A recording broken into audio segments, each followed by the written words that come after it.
Today we're diving deep into something that affects all of us at some point, and that's clutter. It's for anyone who's walked into their home and walked through their door and felt overwhelmed. And not just by the stuff that they see, by more what it feels like under the surface. We're going to go deep. It's going to be a good one. Welcome to Feng Shui Living, the podcast designed for busy women who want to de-stress, live with intention, and create a home that truly supports their well-being. Each week, I'll bring you practical tips, insightful ideas, and simple strategies to enhance both your home and your life. Let's get started. Hello, and welcome to this episode of Feng Shui Living. I am your host, Lisa Morton. Thank you for being here. Thank you for supporting the show. And for those of you who are excited about the VIP episodes and you became a subscriber, thank you so much. I hope you love those episodes. I'm having a ball creating those. So if you want to learn more about the VIP subscriber episodes, it's $5 a month and you have access to all this whole library of episodes that I'm creating. They're audio only. But they're really nice. It's a little deeper. I share some more stories. It feels a little more conversational, really fun. Cancel at any time if you want to check it out. Well, I don't think they're available. No, I'm still trying to navigate this. I don't know if you can access the VIP subscriber episodes via Apple. But I will put a link directly to my Buzzsprout account where you can instantly sign up. Super easy there. So I'll put a link down in the show notes. With that, let's get into today's episode. We're talking about clutter today, and this is not about color-coded bins or label makers, even though I love a label maker and color-coded bins. That just seems to make life fun.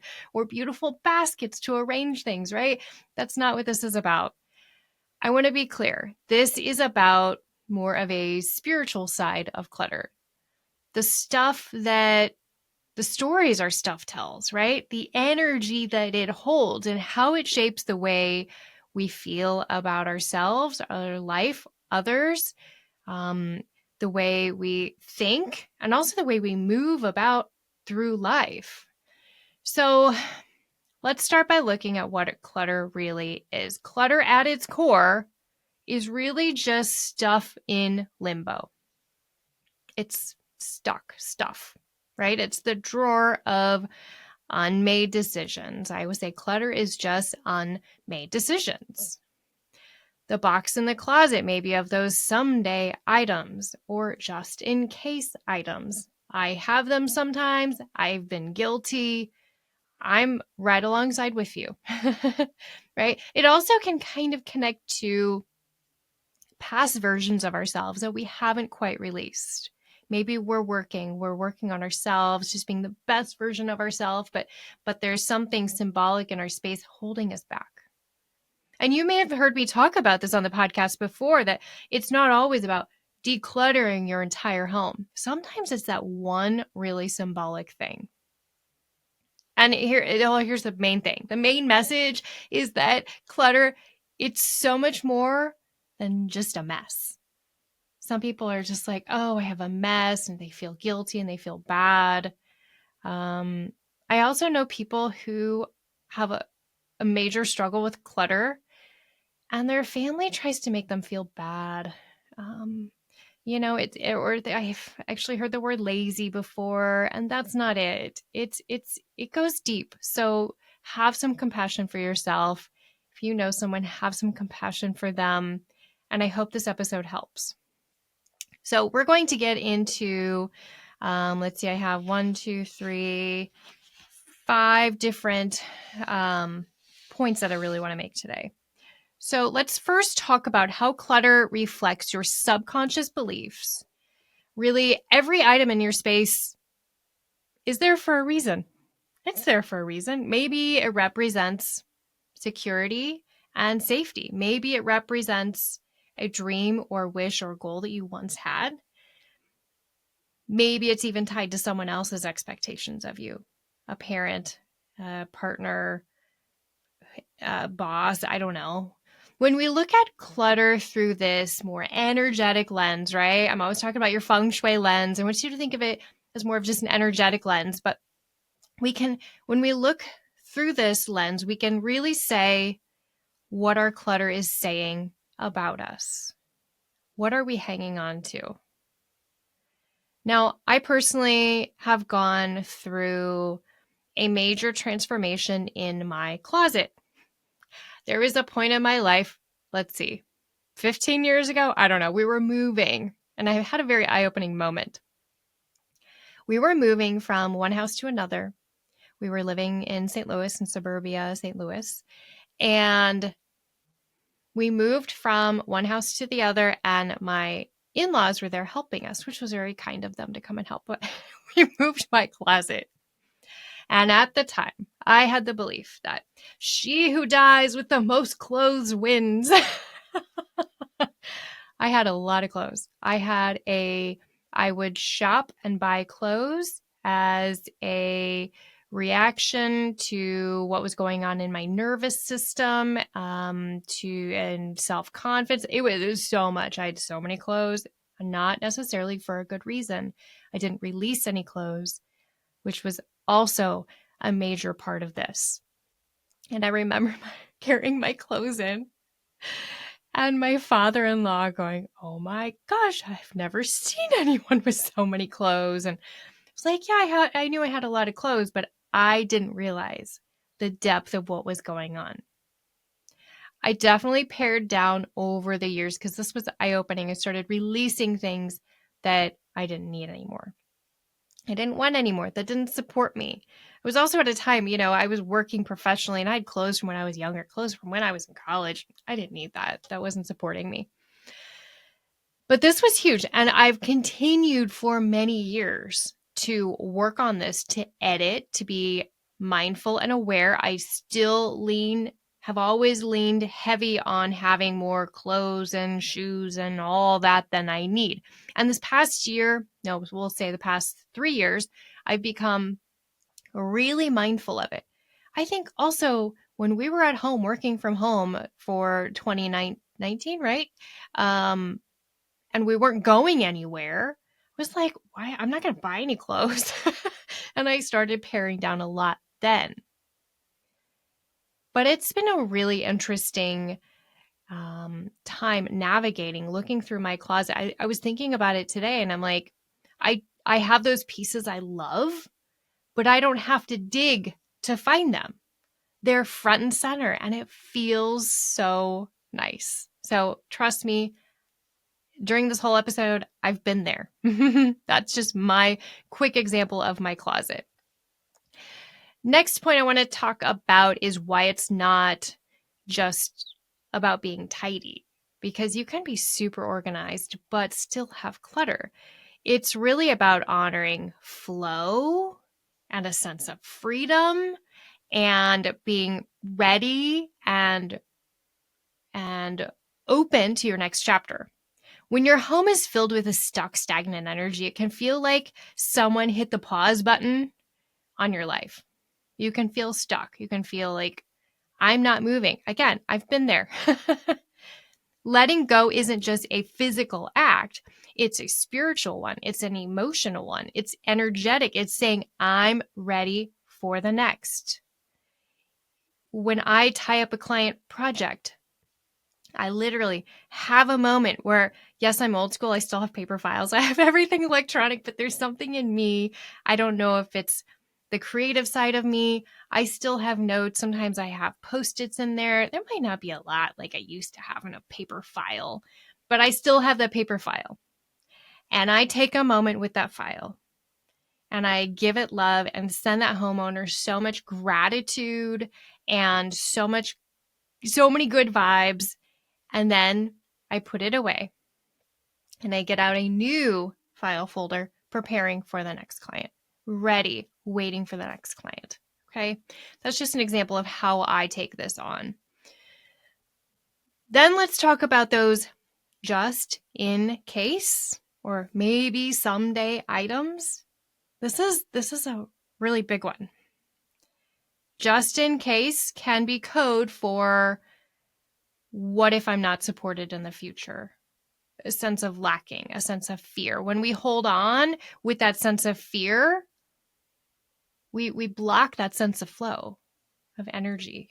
It's like hitting the brakes or like gripping so hard.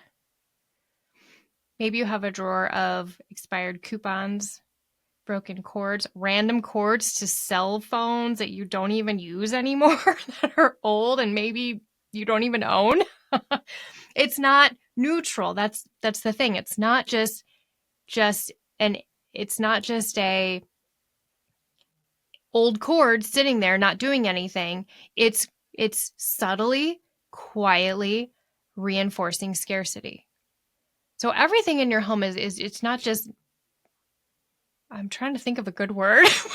It's not just, neutral was the word, but it's not just empty. It's either sending you in one direction or the other, right? It's feng shui, whether you realize it or not. So we talked about how it affects those subconscious beliefs, how it's not just about being tidy, and really the energetic cost, right? It's hitting the brakes. So let's get into my next point. Let's talk about how certain areas of the home collect the most stagnant chi and really what that means. So this could be an entryway, a closet, under the bed, which you guys know how I feel about under the bed, garages. These are some of the most energetic, we'll call them junk drawers of the home. And each of these, especially when you look at it through the lens of feng shui, it explains your life. It tells a story about you and your life. And when these areas are cluttered, the energy related to that area of your life feels stuck too. I want to share something with you from a book that I love. I've talked about it. It was like, we'll call it my first feng shui Bible. One of my first feng shui books that I fell in love with. And Feng Shui with What You Have, Sylvia Watson, Connie Sproul. Again, I thought this book was out of print, but I was on Amazon recently and found an older copy. So you might be able to find a copy, but I wanted to read this to you. It talks about the locations of clutter and just kind of what that can indicate. So if you have excess clutter in the entrance of your home or your office or your business, this could indicate a lack of concern about first impressions or the fear of relationships, the fear of connecting, the fear of getting those clients, the fear of finding that partner. If you have if the location of your clutter is inside a closet, an inability to deal with unfinished business or painful issues. My closet, I was dealing with some painful issues. If you have clutter in your kitchen, I see this a lot. This could indicate caretaking responsibilities that are overwhelming and maybe some resentment. I see this a lot with my clients dealing with aging parents and they're overwhelmed and it's reflected in their kitchen. Next to your bed, you have clutter next to your bed. This could indicate an inability to make effective change in your life or the desire to just get away. If you have clutter on your desk, this could be overextension, frustration, fear of letting go, or need for control. And I 199, 200% believe that if you clear your clutter from your desk every day, 10 minutes at the end of the day, it gives you such a sense of control as you're leaving your office, as you're leaving your desk for that day. And you feel like a different person. This is especially good on a Friday. It helps with those Sunday scaries. If you have clutter in a corner behind a door, I've been there. This could indicate a stifled feeling. This could also indicate detachment from others. If you have clutter under a piece of furniture, please tell me it's not your bed. But if you have clutter under a piece of furniture, this could indicate a concern with appearances. You want it to look all fine, but really underneath it's not. And it's important to address that. If you have clutter in a basement with old collections or inherited items, you could be living in the past and have difficulty moving on in life. If you have clutter in a garage, this could be procrastination, put off dealing with issues, or allow what is urgent to become a crisis. Yeah, I hope my husband's not watching. He has a little procrastination issue in the garage. Did I say that out loud? If you have clutter all over, this could indicate you're in denial, you're overwhelmed, and you're angry. And that's okay. We're here to support you. No one's here to judge. Clutter is difficult. Okay, so I hope you found that interesting. Again, with Feng Shui, with what you have. One of my first Feng Shui books really taught me the first, dose of Feng Shui, and I love that book. So I just thought that was really important. So we talked about so many things, and now I invite you to take on, I want to share with you a simple ritual. So you can take this on today, tonight, this weekend, schedule a little time. And, I'd say do everything with ceremony, with intention, put on something really nice, maybe wear a pretty stone piece of jewelry, a beaded bracelet of rose quartz or something fun. And I want you to choose a corner. Choose a corner of your home. When you've selected your corner, I want you to light a candle. I want you to play some music that you love. And I want you to move with presence. You're not clutter clearing. You're having this beautiful ritual to connect with your space. Now, I know we all know Marie Kondo does the spark joy. We're not sparking joy here. I want you to pick things up and ask yourself, does this represent who I'm becoming? Yes or no? Does this represent who I'm becoming? And if the answer is no, then you thank the item and you release it. Donate it, gift it, right? Remove it from your home. This is not decluttering this corner. This is ceremony. This is ceremony to connect with your home. And it's a beautiful practice. One small section, one small corner is all you need to do. And if you enjoy it, the next weekend, find another corner. Or maybe next week, find another corner. And really infusing these corners of your home really brings lighter, better energy to the entire space. Okay? And that'll make you feel better too. I know I feel better. I feel like amazing whenever I get through clutter. I just cleaned out our junk drawer the other day. We had these expired coupons and receipts, stuff that collects in the junk drawer right there. Feels so good when you release. So I also had a note here I wanted to share about my office. So if you have a home office, don't neglect your home office. So often we can think of just our home as one place and then our office, well, that's my office. I don't want to think about it.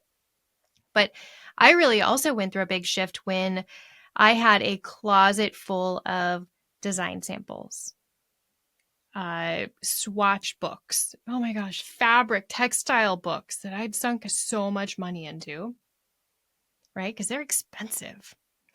Client binders, which of course I have everything electronic, but I had a lot of paper, stuff from past projects, samples, swatches that aren't even available anymore. And I honestly just kept it for way too long. I was keeping these for too long. And I realized this years ago that by keeping these, even though I'd shifted from so much traditional approach to design, the remodeling, the drapery panels, designing kitchens, whatever, even though I'd stepped away, I was still hanging on to that part of my life. And when I fully released, I still have a couple sample books that I may use, right? But a lot of those that don't really apply, I let them go. I donated them to a design school, which also felt fun, felt good. It reminded me of being in design school and the swatch books and everything we had were awful because it was hard to get stuff. So we had to make do. So I was happy to gift those. And you would not believe the opportunities that came my way. I just had amazing experiences, some new clients that had just really cool people, really cool projects, and just another experience that I went through. I could breathe differently. The energy felt different. I felt more clear. I felt more open. I also just felt more present, which was really important because I want to be as present and intentional with every project, with every client. So, friends, if you've been feeling the sense of guilt, maybe shame around clutter in your home, I want to remind you, you are not behind. You are okay. Let this just be an invitation to invite you to look deeper. How about that? Just an invitation to look a little deeper. And clutter is not the enemy. It's just a mirror. It's a teacher. It can also be a beautiful opportunity. When you engage with it consciously and you have that intention, then you will just find better alignment and you will just find more joy. I hope that you all have enjoyed this episode today. Remember to reach out if you need help. Clearing clutter can be a lot. Find support. Find a clutter clearing organization that works in your city to support you. Talk to your therapist. Talk to your friends. Get support. Don't do it alone. Remember, it's so much more than color-coded bins and label makers, although they're super fun. And if you live anywhere near me, let me know if you need support. I have tons of resources to send out. Thank you so much for spending time with me today. I'll see you at our next episode. Special thanks to our sponsor, Elevated Living School of Holistic Design and Feng Shui. For more information, head over to the show notes. If you enjoyed this episode, be sure to subscribe, give us a 5-star review, and share this episode with a friend. We'll see you next time.